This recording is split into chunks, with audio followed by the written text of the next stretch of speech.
O Grande Conflito. Capítulo 26. Restauração da Verdade. A obra da reforma do sábado a realizar-se nos últimos tempos acha-se predita na profecia de Isaías. Assim diz o Senhor: Mantende o juízo e fazei justiça, porque a minha salvação está prestes a vir e a minha justiça a manifestar-se. Bem-aventurado o homem que fizer isto, e o filho do homem que lançar mão disto, que se guarda de profanar o sábado e guarda a sua mão de perpetrar algum mal. Aos filhos dos estrangeiros que se chegarem ao Senhor para o servirem e para amarem o nome do Senhor, sendo deste modo servos seus, todos os que guardarem o sábado, não o profanando, e os que abraçarem o meu concerto, também os levarei ao meu santo monte e os festejarei na minha casa de oração. Isaías 56, verso 1, 2, 6 e 7. Estas palavras se aplicam à era cristã, como se vê pelo contexto. Assim diz o Senhor Jeová, que ajunta os dispersos de Israel. Ainda ajuntarei outros aos que já se lhe ajuntaram. Isaías 56, 8. Aqui está prefigurado o ajuntamento dos gentios pelo Evangelho. E sobre os que então honram o sábado, é pronunciada uma bênção. Desta arte, o dever relativo ao quarto mandamento estende-se através da crucifixão, ressurreição e ascensão de Cristo, até ao tempo em que os seus servos deveriam pregar a todas as nações as mensagens das alegres novas. O Senhor ordena pelo mesmo profeta: liga o testamento, sela a lei entre os meus discípulos. Isaías 8,16. O selo da lei de Deus se encontra no quarto mandamento. Unicamente este, entre todos os 10, apresenta não só o nome, mas o título do legislador. Declara ser ele o Criador dos céus e da terra e mostra, assim, o seu direito à reverência e culto acima de todos. Afora este preceito, nada há no Decálogo para mostrar por que autoridade a lei é dada. Quando o sábado foi mudado pelo poder papal, o selo foi tirado da lei. Os discípulos de Jesus são chamados para que o restabeleçam, exaltando o sábado do quarto mandamento à sua devida posição como monumento do Criador e sinal de sua autoridade. A lei e ao testemunho. Ao mesmo tempo em que são abundantes as doutrinas e teorias contraditórias entre si, a lei de Deus é a única regra infalível pela qual todas as opiniões, doutrinas e teorias devem ser provadas. Diz o profeta: se eles não falarem segundo esta palavra, nunca verão a alva. Isaías 8, 20. De novo é dada a ordem: clama em alta voz, não te detenhas, levanta a tua voz como a trombeta e anuncia a meu povo a sua transgressão e à casa de Jacó os seus pecados. Não é o mundo ímpio, mas são aqueles a quem o Senhor designa como meu povo, os que devem ser reprovados por suas transgressões. Declara ele ainda: todavia, me procuram cada dia, tomam prazer em saber os meus caminhos, como um povo que pratica a justiça e não deixa a ordenança do seu Deus. Isaías 58, 1 e 2. Aqui se faz referência a uma classe que se julga justa, que parece manifestar grande interesse no serviço de Deus, mas a repreensão severa e solene daquele que examina os corações prova que se acham a calcar a pés os preceitos divinos. Desta maneira, indica o profeta a ordenança que tem estado esquecida. Levantarás os fundamentos de geração em geração, e chamar-te-ão reparador das roturas e restaurador de veredas para morar. Se desviares o teu pé do sábado, de fazer a tua vontade no meu santo dia, e se chamares ao sábado deleitoso e santo dia do Senhor, digno de honra, e o honrares, não seguindo os teus caminhos, nem pretendendo fazer a tua própria vontade, nem falar as tuas próprias palavras, então te deleitarás no Senhor. Isaías 58, 12 a 14. Esta profecia também se aplica a nosso tempo. A ruptura foi feita na lei de Deus, quando o sábado foi mudado pelo poder romano. Chegou, porém, o tempo para que esta instituição divina seja restabelecida. A ruptura deve ser reparada e levantado o fundamento de geração em geração. Santificado pelo descanso e bênção do Criador, o sábado foi guardado por Adão em sua inocência no Santo Éden, por Adão depois de caído, mas arrependido, quando expulso de sua feliz morada. Foi guardado por todos os patriarcas, desde Abel até o justo Noé, até Abraão e Jacó. Quando o povo escolhido esteve em cativeiro no Egito, muitos, em meio da idolatria imperante, perderam o conhecimento da lei de Deus. Mas quando o Senhor libertou Israel, proclamou-a com terrível majestade à multidão reunida para que conhecesse a sua vontade e a ele temesse e obedecesse para sempre. Desde aquele dia até o presente, o conhecimento da lei de Deus tem se preservado na terra e o sábado do quarto mandamento tem sido guardado. Posto que o homem do pecado conseguisse calcar a pés o santo dia de Deus, houve, contudo, mesmo no período de sua supremacia, ocultas nos lugares solitários, almas fiéis que lhe dispensavam honra. Desde a reforma, alguns têm havido, em cada geração, a manter-lhe a observância. Embora frequentemente em meio de ignomínia e perseguição, constante testemunho tem sido dado da perpetuidade da lei de Deus e da obrigação sagrada relativa ao sábado da criação. Estas verdades, conforme são apresentadas no capítulo 14 de Apocalipse, em relação com o Evangelho eterno, distinguirão a Igreja de Cristo ao tempo de seu aparecimento. Pois, como resultado da tríplice mensagem, é anunciado: aqui estão os que guardam os mandamentos de Deus e a fé de Jesus. E esta mensagem é a última a ser dada antes da vinda do Senhor. Seguindo-se imediatamente a sua proclamação, pelo profeta é visto o Filho do Homem vindo em glória para ceifar a messe da terra. Os que receberam a luz concernente ao santuário e à imutabilidade da lei de Deus encheram-se de alegria e admiração ao verem a beleza e harmonia do conjunto de verdades que se lhe desvendaram ao entendimento. Desejaram que a luz que lhes parecia tão preciosa fosse comunicada a todos os cristãos e criam que seria alegremente aceita.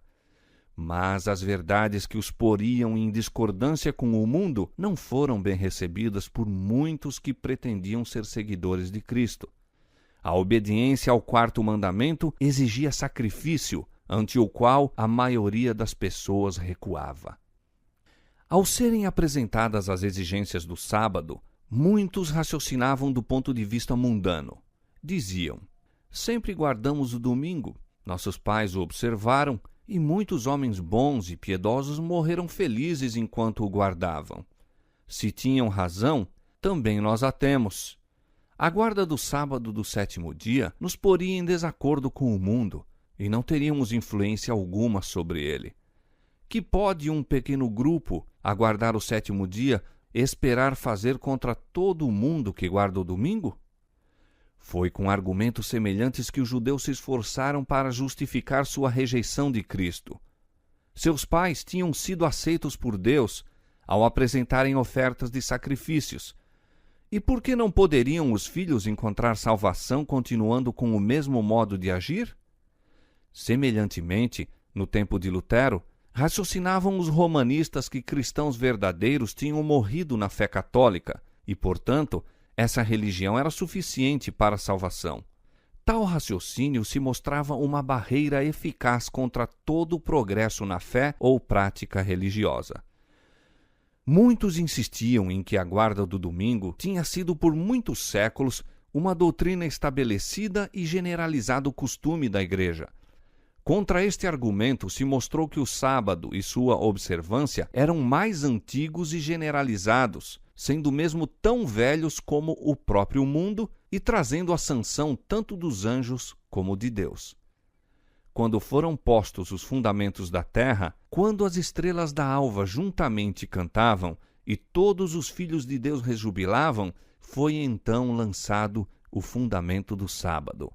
Jó 38, versos 6 e 7, Gênesis capítulo 2, verso 1 a 3. Bem pode esta instituição reclamar a nossa reverência. Não foi ordenada por nenhuma autoridade humana e não repousa sobre tradições humanas. Foi estabelecida pelo Ancião de Dias e ordenada por sua eterna palavra.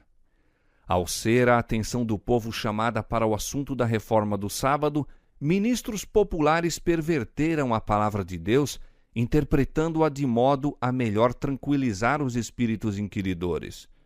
E os que não investigavam por si mesmos as Escrituras, contentavam-se com aceitar conclusões que se achavam de acordo com seus desejos. Por meio de argumentos, sofismas, tradições dos pais da Igreja e autoridades eclesiásticas, muitos se esforçaram para subverter a verdade. Os defensores desta foram compelidos à Sagrada Escritura para defender a validade do quarto mandamento. Homens humildes, armados unicamente com a palavra da verdade, resistiram aos ataques de homens de saber que, com surpresa e ira, perceberam a inanidade de seus eloquentes sofismas contra o raciocínio simples, direto, daqueles que eram versados nas Escrituras, ao invés de sê-lo nas sutilezas filosóficas. Na ausência de testemunho das Escrituras Sagradas a seu favor, muitos, esquecendo-se de como o mesmo raciocínio fora empregado contra Cristo e seus apóstolos, insistiam com incansável persistência. Por que não compreendem os nossos grandes homens esta questão do sábado? Poucos apenas creem como nós. Não pode ser que estejais certos e que todos os homens de saber no mundo se achem em erro. Para refutar esses argumentos, era o bastante citar os ensinos das Escrituras e a história do trato do Senhor para com o seu povo em todos os tempos. Deus opera por intermédio dos que ouvem a sua voz e lhe obedecem, e que, sendo necessário, falam verdades desagradáveis e não temem reprovar pecados populares. A razão por que ele não escolhe mais vezes homens de saber e alta posição para dirigir os movimentos da reforma é o confiar em eles em seus credos, teorias e sistemas teológicos, e não sentirem a necessidade de serem ensinados por Deus. Unicamente os que têm ligação pessoal com a fonte da sabedoria são capazes de compreender ou explicar as Escrituras. Homens que têm pouca instrução colegial são por vezes chamados para anunciar a verdade, não porque sejam ignorantes, mas porque não são demasiado pretensiosos para ser por Deus ensinados. Aprendem na escola de Cristo, e sua humildade e obediência os torna grandes. Confiando-lhes o conhecimento de sua verdade, Deus lhes confere uma honra, em comparação com a qual as honras terrestres e a grandeza humana se reduzem à insignificância. A maioria dos adventistas rejeitaram as verdades atinentes ao santuário e à lei de Deus. Muitos também renunciaram à fé no movimento adventista, adotando ideias errôneas e contraditórias acerca das profecias que se aplicavam àquela obra. Alguns foram levados ao erro de fixar repetidas vezes um tempo definido para a vinda de Cristo. A luz que então brilhava do assunto do santuário ter-lhes-ia mostrado que nenhum período profético se estende até o segundo advento, que o tempo exato para esta ocorrência não está predito. Mas, desviando-se da luz, continuaram a marcar repetidamente o tempo da vinda do Senhor, e outras tantas vezes foram desapontados. Quando a igreja de Tessalônica recebeu ideias errôneas no tocante à vinda de Cristo, o apóstolo Paulo aconselhou-a a provar cuidadosamente suas esperanças e expectativas pela palavra de Deus. Citou-lhes profecias que revelavam acontecimentos a ocorrerem antes que Cristo viesse e mostrou-lhes que não tinham base para o esperarem em sua época. Ninguém de maneira alguma vos engane, são suas palavras de aviso. 2 Tessalonicenses capítulo 2, verso 3. Se acariciassem expectativas destituídas da sanção das Escrituras, seriam levados a um modo errado de se conduzirem. O desapontamento os exporia à mofa dos incrédulos e correriam perigo de se entregar ao desânimo, sendo tentados a duvidar das verdades essenciais à salvação. A advertência do apóstolo aos Tessalonicenses contém uma lição importante aos que vivem nos últimos dias. Muitos adventistas têm julgado que, ao menos que pudessem fixar a fé em um tempo definido para a vinda do Senhor, não poderiam ser zelosos e diligentes na obra de preparo. Mas, como suas esperanças são reiteradas vezes suscitadas apenas para serem destruídas, sua fé sofre abalo tal que se lhes torna quase impossível se impressionarem com as grandes verdades da profecia. A pregação de um tempo definido para o juízo, na proclamação da primeira mensagem, foi ordenada por Deus.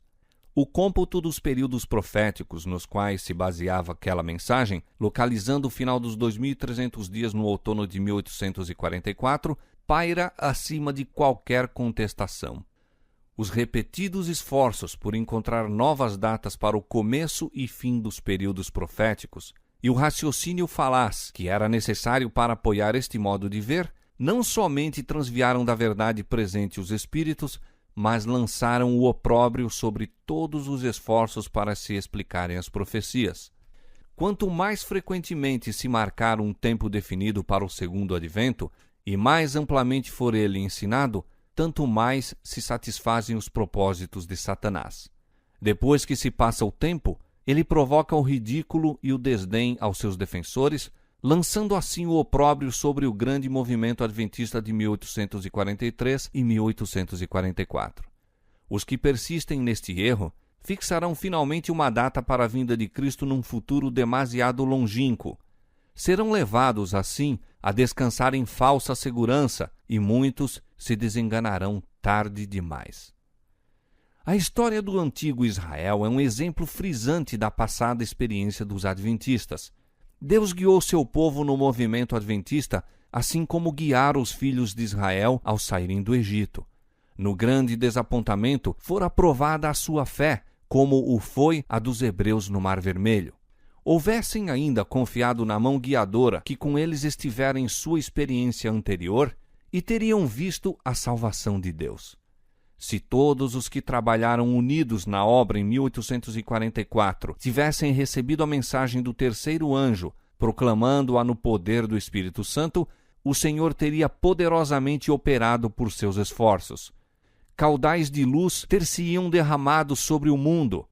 Haveria anos que os habitantes da terra teriam sido avisados, a obra final estaria consumada e Cristo teria vindo para a redenção de seu povo. Não foi a vontade de Deus que os filhos de Israel vagueassem durante 40 anos no deserto. Desejava ele levá-los diretamente à terra de Canaã e ali os estabelecer como um povo santo, feliz. Mas não puderam entrar por causa da sua incredulidade. Hebreus 3:19. Por sua reincidência e apostasia, pereceram os impenitentes no deserto e levantaram-se outros para entrarem na terra prometida.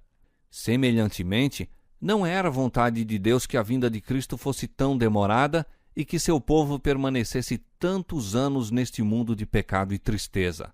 A incredulidade, porém, os separou de Deus. Como se recusassem a fazer a obra que lhes havia designado, outros se levantaram para proclamar a mensagem. Usando de misericórdia para com o mundo, Jesus retarda a sua vinda para que pecadores possam ter oportunidade de ouvir a advertência e encontrar nele refúgio antes que a ira de Deus seja derramada. Hoje, como nos séculos anteriores, a apresentação de qualquer verdade que reprove os pecados e erros dos tempos suscitará oposição. Todo aquele que faz o mal aborrece a luz e não vem para a luz, para que as suas obras não sejam reprovadas. João 3:20.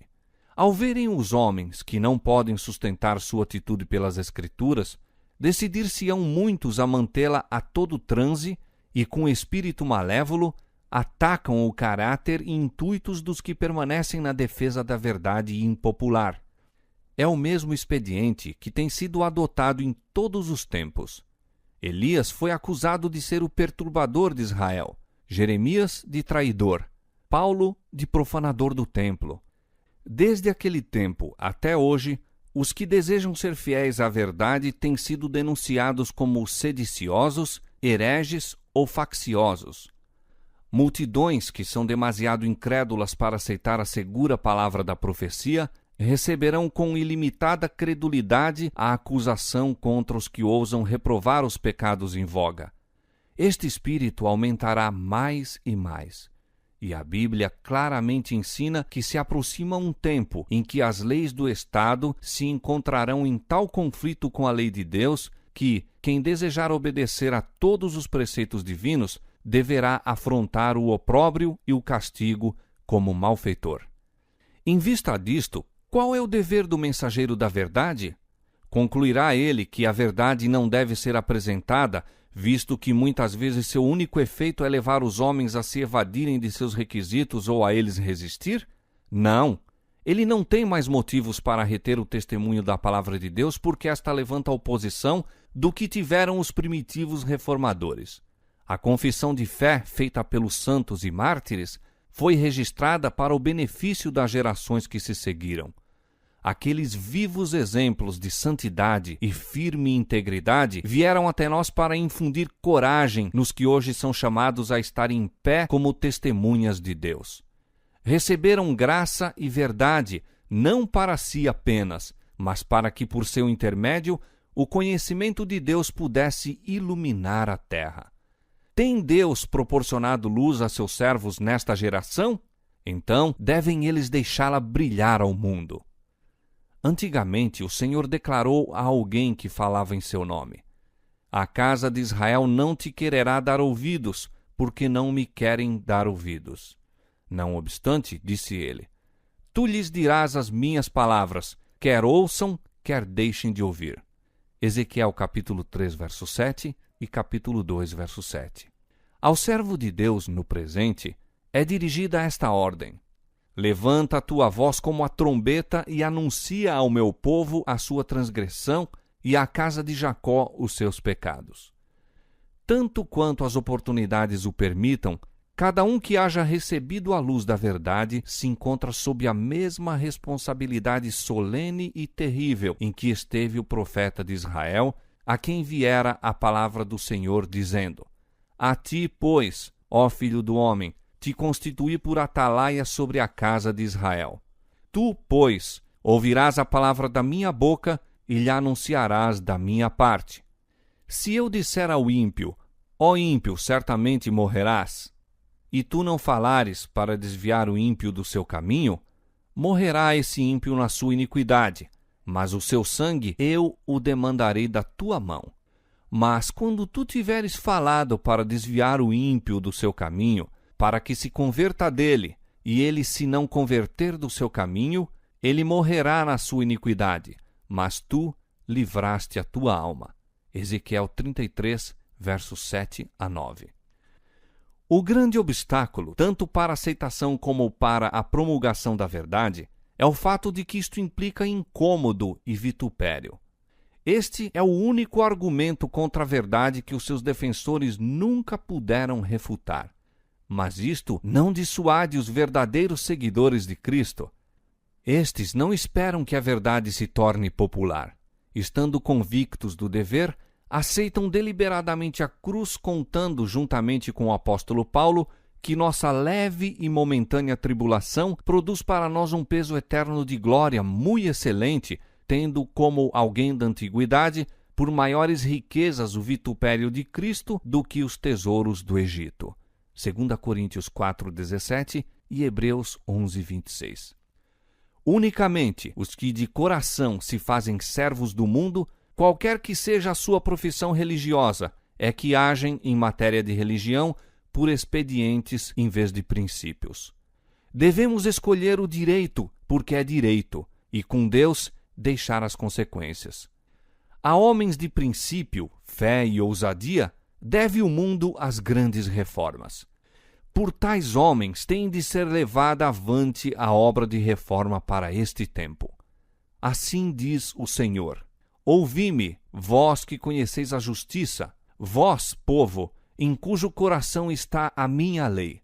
Não temais o opróbrio dos homens, nem vos turbeis pelas suas injúrias, porque a traça os roerá como a um vestido, e o bicho os comerá como a lã.